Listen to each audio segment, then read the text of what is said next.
أعوذ بالله من الشيطان الرجيم. بسم الله الرحمن الرحيم. Alladzina hum fi salatihim khashi'un. Syarat pertama, kalau ingin mendapatkan surga Firdaus tadi dan kebahagiaannya diturunkan ke bumi, dibawa sampai mati, masuk ke alam kubur lebih bahagia lagi, maka amalan pertama untuk melatih menguatkan iman itu, coba berlatih untuk menunaikan sholat dengan khusyuk. Kalau Anda kerjakan benar sholat ini, maka apa yang Anda dapatkan? Teman-teman ingat betul, saya mau tanya sebentar. Keabadian yang abadi disebut dengan sa'id. Kalau kita ingin turunkan ke dunia percikannya, kita dapatkan usahanya disebut dengan apa? Masih ingat? Aflah itu kalau didapatkan, kata dasarnya apa tadi? Falahun. Lihat baik-baik. Kata Allah dalam Al-Quran tadi, kalau ingin mendapatkan falahun, amalan pertama sholat. Makanya ketika dipanggil sholat, kalimat falah dilekatkan pada panggilan sholat. 5 kali diingatkan. Begitu muadzin kemudian azan memanggil Anda, hayya 'alas shalah. Anda bertanya, ya Allah kenapa kami mesti sholat? Dijawab, hayya 'alal falah. Yuk, pagi yuk. Yang sejati datang sini. Belum dapat sujud, belum dapat ruku, saya berikan. Makanya ketika orang sholatnya benar, dia akan mendapatkan 5 keutamaan. Saat di dunia nih, belum ke akhirat, 5 keutamaan yang tidak diberikan pada orang yang tidak sholat. Atau orang sholat tapi sholatnya nggak khusyuk. Sebab syarat mendapatkannya khusyuk. Alladzina hum fi sholatihim khasyi'un. Bukan alladzina hum fi sholatihim saja, tapi ada kalimat khasyi'un. Artinya yang tidak khusyuk saja nggak akan dapat, apalagi yang nggak sholat. Apa yang 5 ini? Lihat baik-baik. 1. Orang yang sholatnya benar, pertama kali sebelum mendapatkan kebahagiaan hakiki dari Allah Subhanahu wa Ta'ala, akan dirubah dulu perilaku hidupnya menjadi perilaku yang lebih baik. Kalau orang itu sholatnya benar, maka sholat itu akan melatih dia untuk berubah, bertransformasi jadi orang baik. Itu ada di Quran surah ke-29 ayat ke-45. Innas sholata tanha anil fahsya'i wal munkar. Sumber keburukan cuma 2, kalau bukan fahsya itu munkar. Maaf, pornografi, porno aksi, LGBT, kata-kata jorok, kotor itu fahsya. Di orang sholat kata Allah, mustahil berkata-kata kotor. Orang sholat tidak akan pernah mencela. Orang sholat tidak punya kata-kata jorok.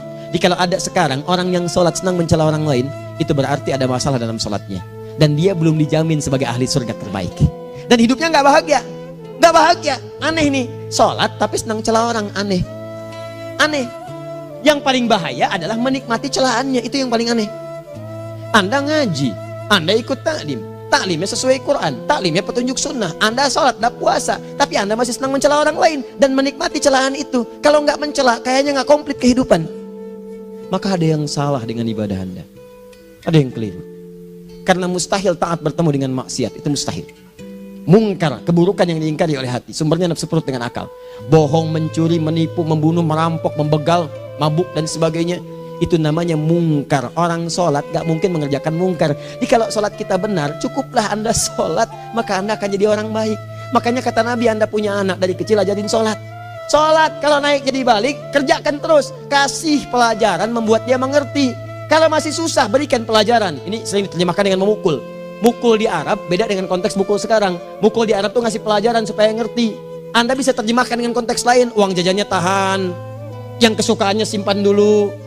Bisa dengan konteks kekinian, tapi poinnya, kenapa anak Anda dari kecil ajarin sholat, sampai kenalkan dengan masjid, ajari 3 tahun bawa ke masjid, kenalkan dengan masjid, gak ada masalah lari-lari itu sebelum waktu sholat. Kenalkan dulu. Dulu orang-orang tuh begitu, sebelum waktunya dikenalkan, jalan, begitu lari, biarin dulu. Setelah itu diberi pengertian, nah ini bukan tempat berlari, yang berlari di sana nanti, yang di sini nanti akan ada orang-orang baik semuanya. Terus Anda lihat berbaris, baris rapi. Kalau pengen baik ikutan baris nanti. Terus nanti ada yang mimpin di depan, namanya imam. Imam itu siapa ya? Tetangga kita bukan yang Pak Imam, bukan. Kalau tetangga kita namanya Imam S. Arifin. Kalau yang ini imam sholat namanya. Imam sholat itu nanti akan pimpin menyembah Allah. Allah siapa ya? Allah itulah yang memberikan ayah rizki. Allah itu yang memberikan ayah rizki sehingga bisa beli tobot buat kakak, beli robokar poli, ini yang poli, ini yang embers, ini yang heli, ini dulu kakak semuanya tuh yang kasih Allah. Nanti kalau kakak bagus bisa ikut rapi di sini, Allah akan senang, akan ditambah lagi oleh Allah. Oh begitu ya, datang begitu caranya. Ini bukannya waktu sholat belum dikenalin udah dibawanya main-main di masjid. Bahkan ada yang agak repot lagi, di rumahnya susah diatur, dibilang kamu ini susah diatur, main sana ke masjid, disuruh main ya main di masjid. Yang salah bukan anaknya, orang tuanya. Apa rahasianya anak itu disuruh ke masjid, suruh sholat? Rahasianya begitu anak itu sholat dengan baik, maka dia akan tumbuh jadi anak baik di kemudian hari. Itu maksudnya. Nah, sekarang saya agak bingung ini, pendidikan TK sekarang salah sih enggak, cuma saya agak bingung mikirnya. Ini anak belum diajarin sholat, udah diajarin manasik. Itu bagaimana cara berpikirnya Ferguson? Agak repot saya mikirnya tuh. Ya, walaupun salah sih enggak, cuma saya bingung gitu. Kenapa nggak dikerjakan tahap yang pertama dulu? Tangga itu kan berurutan, nggak bisa Anda lompat langsung ke 5. Kan 1, 2 belum terlewati. Jelas ya? Nah, ini gambarannya. Sholat nih. 1 pasti baik. Jadi kalau sekarang sholat, lisan belum baik, mata belum baik sampai ke kaki, berarti ada yang salah sholatnya tuh. Ada yang nggak tepat. Tangan sembarangan, snack orang ngambil. Awas. Tuh sendal orang, mau wudhu nggak ada sendal, pakai sendal orang. Udah bilang belum? Kehujanan pakai payung orang. Udah bilang belum? Ya kan gampang Ustaz. Ini kan juga mungkin diikhlaskan karena Allah. Ya ikhlas, cuman pakainya belum minjam. Bagaimana kalau sedang pegang payung itu keluar Anda meninggal? Nah, coba mikirin ke situ. Coba ke kantor. Kalau didorong proyek yang nggak jelas minta tanda tangan, pikirin dulu bagaimana kalau meninggal. Kemarin saya sama teman-teman artis saya katakan begini, Anda ya, kalau Anda mengaji dengan saya, jangan pernah menerima peran maksiat. Walaupun itu sekedar adegan, tapi itu maksiat. Kalau bayangkan ketika Anda memerankan itu, Anda diwafatkan oleh Allah Subhanahu Wa Taala. Maka demi Allah saya katakan tidak ada faedahnya Anda ngaji sekarang, ngaji besok. Ketika Anda menerima peran itu, Anda wafat dalam keadaan bermaksiat di hadapan Allah Subhanahu Wa Taala. Maka saya pun katakan pada Anda, ayo belajar yang betul. Pahami, bangun sholat, belajar, dalami seperti orang tua kita dulu. Tinggalkan nyontek, budaya yang gak jelas. Rasakan ketika nyontek Anda wafat. Apa yang Anda dapatkan? Di Libya itu kalau nyontek, di Libya ya, saya pernah sekolah di Libya nih. Itu kalau nyontek di Libya aja dulu. Dan rekornya 100% ketahuan. Begitu sudah selesai, cuma jeda 2 jam, langsung ada panggilan. Si Fulan silahkan datang ke kantor. Apa yang disediakan di kantor sudah siap. Anda diberi waktu 2 jam dari sekarang, siapkan beres-beres koper Anda. Di sini tertulis Anda akan pulang. Tiketnya sudah lengkap, dikawal 2 orang. Dituliskan di situ anak ini nyontek gak boleh kembali ke sini. Libya. Gak ada zero tolerance bagi yang seperti itu, keluar. Kami gak terima di sini. Harusnya begitu. Gak ada faedahnya. Yang kita butuhkan amalan dari ilmu, bukan nilai-nilai itu sementara. Gak ada. Sudah. Nah ini akhirnya begini kualitasnya nih. Tertulis di ijazahnya bagus, cum laude, IPK-nya 4, tapi gak ada aplikasinya. Yang pintar banyak, kita butuh yang baik, pintar yang baik. Sekarang yang pintar banyak, kepintarannya dipakai untuk nipu orang. Itu yang bahaya. Ahli hukum banyak yang dihukum. Ahli ekonomi tidak bisa mengangkat perekonomian. Apa yang salah? Apa yang salah? Ini yang jadi persoalan. Tapi dasar manusia begitu di sidang mulai pakai peci, pakai baju koko, pakai tasbih, dan pakai kerudung. Luar biasa. Nih, 2. Orang kalau sholatnya benar, Allah akan berikan ketenangan dalam jiwanya. Tenang hatinya. Jangankan musibah kecil, musibah paling besar pun tenang aja dia. Tenang, dia paham rumusnya. Allahu Akbar. Turun Quran. Surah ke-13 ayat ke-28. Ala bidzikrillahi tatmainnul. Yakinkan pada dirimu zikir kepada Allah membuat hati tenang. Di antara turunan zikir amalannya adalah sholat. Dari mana taunya? Quran surah ke-20 ayat ke-14. Innani anallahu la ilaha illa ana fa'budni wa aqimis salata lidzikri. Saya Allah, kata Allah ke Nabi Musa. Tidak ada Tuhan selain saya, sembah saya. Bagaimana menyembahmu ya Allah? Tunaikan salat sebagai zikir kepada saya, zikir. Nah, maka kalau Anda sedang tidak tenang, ayo ke masjid. Banyak zikir itu, baca Quran zikir. Quran surah 15 ayat 9. Inna nahnu nazzalna dzikra. Kami turunkan Al-Quran sebagai zikir. Jadi kalau Anda sedang baca Al-Quran, Anda sedang berzikir. Ibu kalau sedang gak tenang bu, gelisah, gak enak, gak usah mengeluh, apalagi bikin status gak karuan. Ibu wudhu, ambil mushaf baca. Begitu sedang baca ada ketenangan dalam jiwa. Berdoa, zikir. Kalau sedang gak tenang besok ada proyek, doa dulu. Doa itu memberikan ketenangan. Makanya doa disebut dengan zikir. Quran surah ke-7 ayat 205. Wadhkur rabbaka fi nafsika tadarruan wa khifatan wa dunal jahri minal qaul. Ayo berzikir, minta kepada Allah dengan segenap jiwa, memohon dengan penuh ketawaduan. Nanti ketenangan diberikan. Menghafal Quran, baca itu zikir. Quran surah ke-54 ayat 17, 22, 32, 40. Walaqad yassarnal Qur'ana lidzikri fahal mim mudzakir. Menyebut nama Allah, Al-Asmaul Husna itu zikir. Sedang ada persoalan, ya Allah, ya Allah, ya Allah, ya Rahman, ya Rahim, ya Malik, ya Qudus, ya Allah, ya Allah, ya Allah, ya Allah. Zikir. Dalilnya Quran surah kedua ayat 152. Fadhkuruni azkurkum. Sebut namaku, zikir. Aku pun akan mengingatmu. Gimana menyebutnya? Ditafsir di Quran surah 17. Ayat keberapa? 110. Qulidullah awid ar-Rahman ayyamma tad'u falahul asmaul husna. Sebut nama Allah. Itu menentamkan pada jiwa. Sedangkan sholat gabungan dari semua zikir tadi. Bukankah dalam sholat Anda baca Al-Quran? Bukankah dalam sholat Anda menghafal Al-Quran? Bukankah dalam sholat Anda berdoa? Bukankah dalam sholat Anda istighfar? Anda mohon digabungkan semua itu. Amalan sholat menggabungkan semua jenis zikir. Masa Anda nggak tenang juga? Makanya sholat, jangankan sholat ya, tempat sholat itu yang menenangkan. Tempat sholat, tempat paling tenang di muka bumi. Kalau nggak percaya silahkan ya, Anda sebelum masuk ke Istiqomah ini, begitu Anda masuk kan perasaannya beda kan? Lain. Silahkan cek, kalau cari ketenangan datang ke masjid.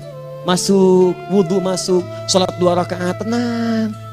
Dekat kipas angin, saking tenangnya, plek, ngantuk tidur. Beneran, enak. Makanya saat Ramadan kalau orang pengen cari ketenangan, lihat di perusahaan-perusahaan penuh tuh musola, pada tidur. Ya, mengamalkan hadis palsu. Ya, dia musaim ibadah, tidurnya orang puasa ibadah, hadis palsu. Nah, itu teman-teman. Itu gambarannya tiga. Orang yang salatnya khusyuk benar, itu dijamin langsung oleh Allah Subhanahu wa Ta'ala akan dimudahkan semua urusan hidupnya termasuk rezekinya. Ini yang saya katakan.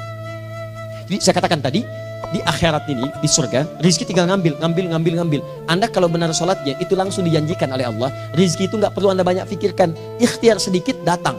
Bahkan dari sisi yang tidak Anda duga. Apa dalilnya?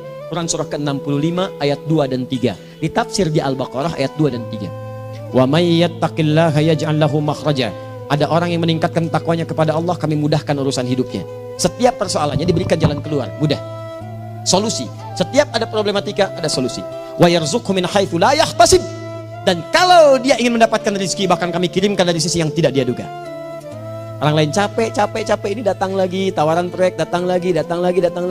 Utsman tuh Masya Allah, kayanya banyak. Tapi yang paling dirindukan bukan saat mendapatkan peningkatan omsetnya, yaitu saat dia mendapatkan waktu khusus dengan Allah untuk sholat. Malam hari, sampai-sampainya sempat sholat tahajud sampai khatam Al-Quran. Abdurrahman bin Auf demikian, Tamim Ad-Dari demikian. Sholat karena tahu sholat itu meningkatkan rizki. Karena tahu kuncinya ada di situ, Allah yang punya rizki. Disebut dengan Razak, pemilik rizki. Maka saya harus punya hubungan dekat dengan Allah. Kalau sudah punya hubungan dekat, mau apa aja gampang. Belum minta, udah diperhatikan. Silahkan cek, Anda punya hubungan baik dengan bos Anda di kantor. Ya, sebelum Anda minta, beliau udah pikirin tuh. Telepon bendahara. Dia udah ngambil belum gajinya? Belum Pak, tambahkan bonus sekian. Kenapa? Karena dia mengawasi Anda. Allah maha tahu dibandingkan dengan bos Anda. Mendekat kepada Allah, semua diperhatikan oleh Allah. Siapa orang takwa itu? Kalimat takwa pertama di Al-Quran Al-Baqarah ayat 2, amalannya ayat 3. Dzalikal kitabu la raiba fihi hudal lil. Siapa mutakin itu? Ayat 3-nya. Alladzina yu'minuna bil ghaib wa yuqimunas shalah. Di gampang. Kalau pengen mudah hidupnya gampang. Biaya nggak mahal, tenaga nggak banyak, tingkatkan takwa nih. Jadi kalau hidup Anda masih susah, di kantor champion, di rumah tangga bermasalah terus, atau sebaliknya, maka boleh jadi kalau gelar Anda tinggi, harta Anda banyak, tapi selalu punya masalah. Bukan Anda kurang hebat, bukan Anda kurang kedudukan, bukan Anda kurang kaya, Anda kurang takwa. Dan yang paling dahsyat, mungkin sholat Anda belum berkualitas. 4. Orang yang sholatnya benar, khusyuk dia. Bahkan saat sholat itu kalau dia minta, maka seketika doanya akan dikabulkan. Tanpa diskusi, langsung seketika. Contoh, Quran surah ketiga ayat 38-39. Demi Allah saya katakan, Nabi Zakaria punya masalah, masalahnya pelik. Sudah berumah tangga, istrinya divonis monopos, maaf bahkan mandul. Gak mungkin punya keturunan. Maka apa yang beliau kerjakan? Secara singkat beliau sholat. Begitu sholat minta kepada Allah. Hunalika da'a Zakaria rabbah. Di mihrab itu beliau bermohon kepada Allah. Bermohonnya sambil sholat. Qala rabbi habli min ladunka dzurriyyatan thayyibah innaka sami'ud du'a. Ya Allah, mereka katakan saya nggak mungkin punya keturunan. Sekarang saya ingin katakan, ya Allah, saya hanya minta darimu saja, saya nggak akan dengarkan mereka. Ya Allah, mohon Engkau maha mendengar, ya Allah. Maha mendengar doa saya. Kalau kepada yang maha mendengar aja nggak mengabulkan, kepada siapa lagi saya mesti minta? Apa yang terjadi? Fanadatul malaikatu wa huwa qa'imun yusolli fil mihrab. turun malaikat mengabarkan, sedangkan beliau masih sholat, belum selesai dalam sholatnya. Sholat khusyuk itu belum selesai sholat aja dikabulkan, doa sudah turun. Sholatnya belum selesai, doa sudah dikabulkan. Annallaha yubashshiruka bi Yahya. Allah kasih kabar gembira, doa kamu didengar, dikabulkan, kamu akan punya anak, namanya langsung dari Allah Yahya, artinya hidup yang mustahil menurut manusia. Lahir seorang dari rahim perempuan yang menepus dan mandul, bayi yang hidup, kata Allah nggak ada yang mustahil bagiku, jadi dan jadi dia. Berita baiknya, Nabi Zakaria sholat dikabulkan. Umat Nabi Muhammad sebelum sholat sudah ditunggu oleh Allah, mau minta apa aku kabulkan sekarang.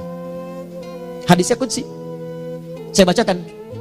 Hadatsana qala Rasulullah sallallahu alaihi wasallam, qala Allahu azza wa jalla, qasamtu shalah baini wa baina abdi. Kata Allah, saya bagi dua ya salat antara aku dengan hambaku. Wali abdi ma sa'ala. Kalau hambaku benar salatnya, aku berikan apapun yang dia minta sekarang. Idza qala al-abdu alhamdulillahi rabbil alamin. Bagian pertama, kalau hamba benar dibaca Al-Fatihahnya dari alhamdulillahi rabbil alamin, kalau Allah azza wa jalla dijawab oleh Allah, hamadani abdi, hambaku sedang memujiku. Wa idza qala ar-rahmanir rahim, jika hambaku berkata ar-rahmanir rahim, qala Allah azza wa jalla athna alayya abdi, hambaku sedang menyanjungku. Wa idza qala maliki yaumiddin, qala Allah azza wa jalla majjadani abdi, kalau hambaku mengatakan maliki yaumiddin, kata Allah hambaku sedang mengagungkanku. Perhatikan sekarang. Wa idza qala al-abdu iyyaka na'budu wa iyyaka nasta'in, jika hambaku berkata sekarang, ya Allah, kami sekarang ibadah, salat menyembahmu, dan kami sekarang sedang punya masalah, kami hanya minta tolong kepadamu ya Rabb. Apa jawabannya? Beda dengan sebelumnya. Kata Allah, hadza baini wa baina abdi, inilah perjanjian antara aku dengan hambaku. Wali abdi, kalau hambaku benar khusyuk salatnya sampai detik ini, baru sampai Al-Fatihah itu pun belum tuntas, baru sampai Al-Fatihah itu pun belum tuntas. Kalau benar bacaannya betul, salatnya dari takbir sampai dengan selesainya, sampai ayat itu, iyyaka na'budu wa iyyaka nasta'in, kata Allah, masalah apapun yang dia minta sekarang aku akan kabulkan. Besok saya kasih rahasia. Yuk, yang di KBP ada awal pembuka di awal sebelum Al-Fatihah yang kalau Anda benar bacanya itu pengantar kepada pengabulan doa di Al-Fatihah. Apa itu? Besok. 5. Yang kelima ini yang paling diharapkan, dan ini penutup dalam kajian kita malam ini. Teman-teman sekalian, perhatikan baik-baik. Jika Anda benar mengerjakannya, maka Allah akan jamin langsung Anda akan mendapatkan kesuksesan dan kebahagiaan di semua aktivitas Anda. Kalau jadi suami, suami yang sukses, rumah tangga yang bahagia. Kalau jadi pegawai, pegawai yang sukses, dan di kantor bahagia. Masih ingat? Kesuksesan yang menghadirkan kebahagiaan, konteksnya dunia disebut dengan falah, dipegang disebut dengan aflah. Dikembalikan lagi ke atas, ke surah ke-23 ayat 1 dan 2. Qad aflahal mu'minun. Apa amalannya? Alladzina hum fi salatihim khashi'un. Persoalannya, kalau Anda salat belum mendapatkan satu di antara 5 ini, apa masalahnya? Pertama masalahnya, kata Al-Quran, boleh jadi yang salat itu belum khusyuk. Apa itu khusyuk? 2 maknanya, dan saya tutup di sini. Apa yang 2 itu? 1, kebanyakan orang salat masih membawa dunia dalam salatnya. Makanya kalau pengen khusyuk, kata Allah, maka Anda rasakan akan bertemu Allah. Rumusnya Quran surah kedua ayat 45 sampai 46. Rasakan secara singkat, mungkin itu sholat terakhir yang Anda akan kerjakan dalam kehidupan. Mungkin di sholat itu Anda wafat. Kata Allah, alladzina yadhunnuna annahum mulaqu rabbihim. Orang khusyuk itu sudah kelihatan dari sebelum sholat, dia sudah merasa persiapan menghadap Allah. Persiapan ke manusia aja, dia sudah siap-siap, mandi dulu, ganti pakaian, pakai parfum, macam-macam dan sebagainya, hanya memenuhi undangan manusia. Allah mengundang Anda 5 kali dalam sehari. Ya maaf, mengabulkan doa Anda, mencukupkan kebutuhan, menyembuhkan kalau sakit, disiapkan Anda. Harusnya apa? Penampilan sempurna. Kata Quran, orang khusyuk itu kelihatan sebelum sholat, pakaiannya kelihatan. Quran surah 7 ayat 31, ya bani Adam khudhu zinatakum inda kulli masjid. Hai anak cucu Adam, kalau tiba panggilan dari masjid, kenakan pakaian terbaikmu. Di anak cucu Adam tuh kelihatan. Kalau orang khusyuk begitu azan kelihatan pakaiannya lain. Pakaiannya indah. Khudhu zinatakum, kenakan pakaian terbaikmu. Dipakai, bertemu Allah. Bertemu manusia aja pakaian bagus-bagus. Ini aneh ya, ada orang salah ibadah aja. Orang salah ibadah pakaiannya bagus-bagus. Lihat nih hari-hari tertentu besok tuh, orang mau ke tempat masing-masing tuh. Ada yang pakai jas, pakai dasi, pakai batik, pakai kebaya, anaknya dibawa, dikuncir 2, bawa manisan macam-macam. Mau salah ibadah aja, tampilan bagus. Masa antum yang benar ibadahnya nggak bagus? Bedakan. Pakaian futsal, pakaian sholat ganti dengan yang sholat. Ini gimana pakaian sholat pakai pakaian futsal? Depannya gambar Messi, belakang Ronaldo. Repot. Malaikatnya juga bilang, kamu salah baju, harusnya Luka Modric.